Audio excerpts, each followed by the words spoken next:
Alright guys, so I tried to make this video like 10,000 times.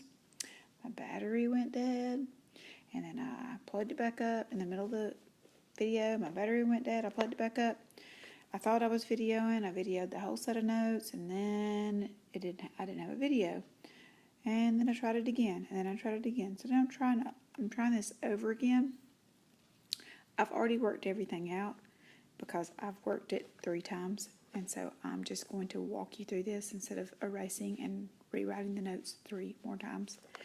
So Pythagorean theorem is a squared plus b squared equals c squared. This always fits into the sides of a right triangle. C is always going to be your longest side, which is the side opposite of the hypotenuse. So example 1, you may be given A and B and be asked to find C. And so your work would look like this. 6 squared plus 8 squared is equal to c squared. Then you would do 36 plus 64 is equal to c squared. 100 is equal to c squared, and then you would take the square root of both sides. Since 100 is a perfect square, you would just get 10. You won't get a decimal answer there. In example 2, they may draw a triangle. You have your 8, your 5, and your 12. And remember that 12 is the hypotenuse because it's the side opposite of the right angle. So you'll do a squared plus 5 squared equals 12 squared. You'll get a squared plus 25 equals 144. You will subtract 25 from both sides. You'll get a squared is equal to 119. You'll take the square root of both sides. 119 is not a perfect square, so you'll use your calculator and take the square root of 119 and you'll get 10.9.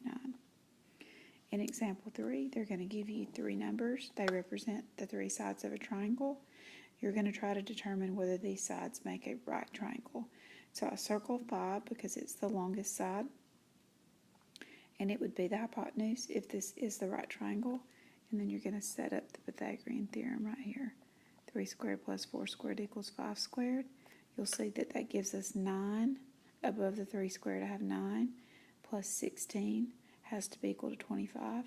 And 9 plus 16 does equal to 25, and that's why I answered yes for that one. In example 4, sides of the triangle are 7, 9, and 12. 12 would have to be the hypotenuse because it's the longest side. Plug it into the Pythagorean theorem. 7 squared plus 9 squared is equal to 12 squared. That's going to give me 49 plus 81 equals 144, which is not true. So that proves that 7, 9, and 12 are not the sides of a right triangle. We're going to do the same thing with example 5, except these are going to be a little bit harder because of the square roots. So if you're doing 3 square root of 2 squared, you're going to square the 3 and get the 9. You're going to square the square root of 2 and get the 2. And then the 9 and the 2 get multiplied together, and that gives you the 18. 4 squared is 16. Square root of 2 squared is 2. 16 times 2 is 32. 5 squared is 25. Square root of 2 squared is 2. 25 times 2 is 50. 18 plus 32 does equal 50. So we know that these would be the sides of a right triangle. There's also a few word problems that you're going to see on your quiz today. The first example, we're talking about maybe like a ladder that is 10 meters long is laying against a house or a building, and the base of that ladder is 4 meters from the bottom of the building or the base of the building. The foot of the ladder is 4 meters from the base of the building, so that distance would be 4 meters, and they're asking you for the height of the building.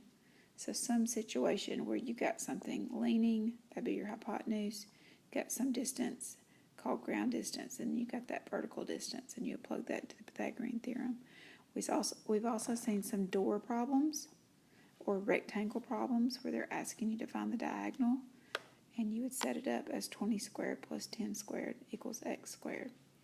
Also in the last one, you might have an isosceles triangle where the 2 equal sides are both 20 meters. Those would be the 2 sides that are the same. And then your base is 5. And they'll be asking for the altitude here. So the altitude is this imaginary segment that's drawn from the top part of the isosceles triangle. And when that segment touches the base, when the base is 10 or the base is whatever the base happens to be, that altitude is going to divide or cut that base in half. So 10 divided by 2 is 5. That's why this side is 5. So you're actually looking at this smaller right triangle where you have x, and then you have a 5, and then you have a 20.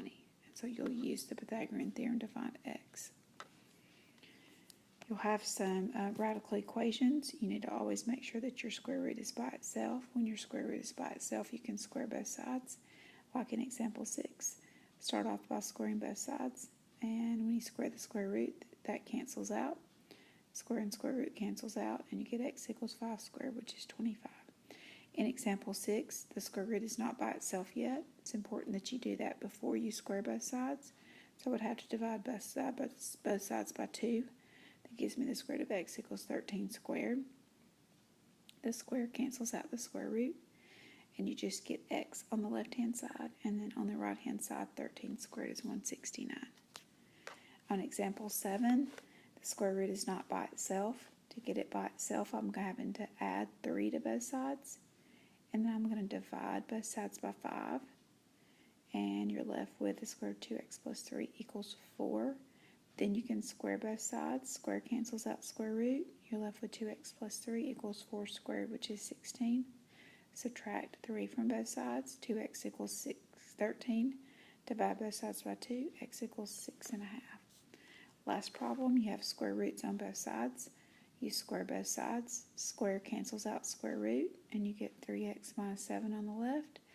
On the right, square cancels out square root, and you're left with 2x plus 1.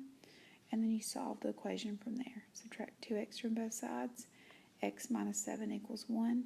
Add 7 to both sides. X equals 8.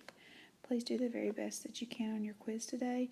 Remember that your sub may not know a lot about math, so you just need to be independent.